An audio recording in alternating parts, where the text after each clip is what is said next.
दोस्तों, सूझबूझ और धैर्य ये महज दो शब्द मात्र नहीं है, अपितु इसका अर्थ सामान्य जीवन में बहुमूल्य उपयोगिता रखता है। जीवन में विकट समस्याओं का आना लगा ही रखता है, परंतु अगर मन धैर्यपूर्ण और सूझबूझ से काम करे तो हर समस्या का समाधान निकल ही जाता है। बात उन दिनों की है जब मैं और मेरा मित्र राजस्थान घूमने गए थे। बहुत ही सुखद अनुभव था वो। हमने जोधपुर देखकर यात्री में उदयपुर आने का कार्यक्रम रखा, इसलिए हमने मध्य रात्रि की बस ली और अपने गंतव्य स्थान उदयपुर के लिए निकले पड़ी। सब कुछ हमारे अनुसार ही चल रहा था।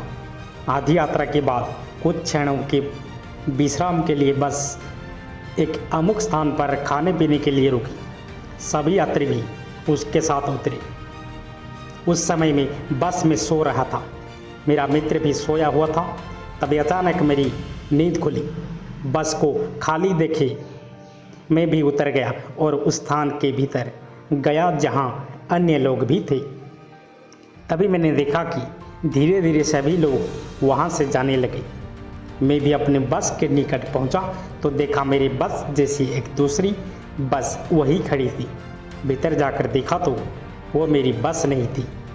मैं भयभीत होकर बाहर निकला और इधर उधर बस को देखने लगा, परंतु मेरी बस जा चुकी थी। दुख और भय तब और लगा जब देखा ना कि मेरा पास फ़ोन है और ना ही धन और मित्र का नंबर भी मुझे स्मरण नहीं था।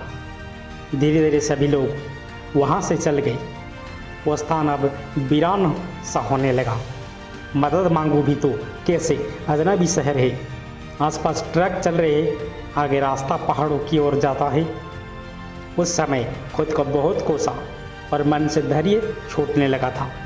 तभी कुछ ट्रक वालों ने मुझे साथ ले जाने का बोला, लेकिन इन्हें मना करके निडरता से आगे बढ़ता रहा और मन शांत करके कोई युक्ति सोचने लगा। तभी ईश्वर की कृपा से राजस्थान रोडवेज की एक बस वहाँ से गुजर रही थी। मैंने बड़ी मुश्किल से उसको रोका।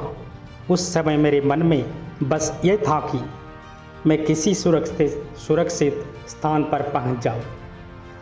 वो बस बीकानेर जाने वाली थी। मैंने बस के ड्राइवर से अपनी आप बीती सुनाई, पर तब इंसानियत पर भरोसा और बढ़ गया जब उसने मेरी मदद करने का भरोसा दिया।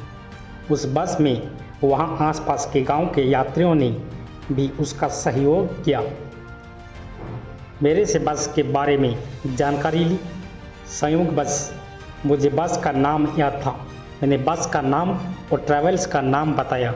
उसने 2-3 लोगों को फ़ोन करके उस ड्राइवर का नंबर निकाला जो मेरी बस को उदयपुर ले जा रहा था, और उसी फ़ोन से उसने मेरे मित्र ने मेरी बात भी करवा दी।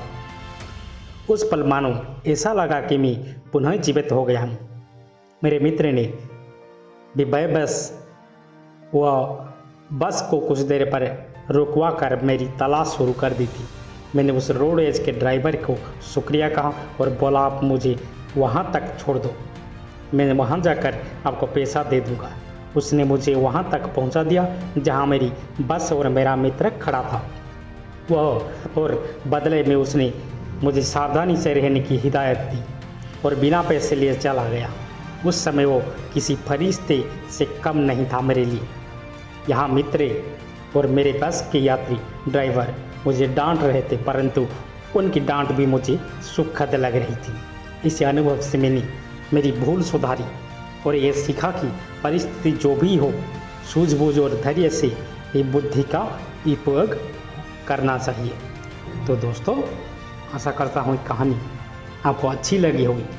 तो दोस्तों, आपका क्या सुझाव है तो कमेंट के माध्यम से ज़रूर बताइए। तो आपका कीमती समय देने के लिए आपको बहुत बहुत शुक्रिया।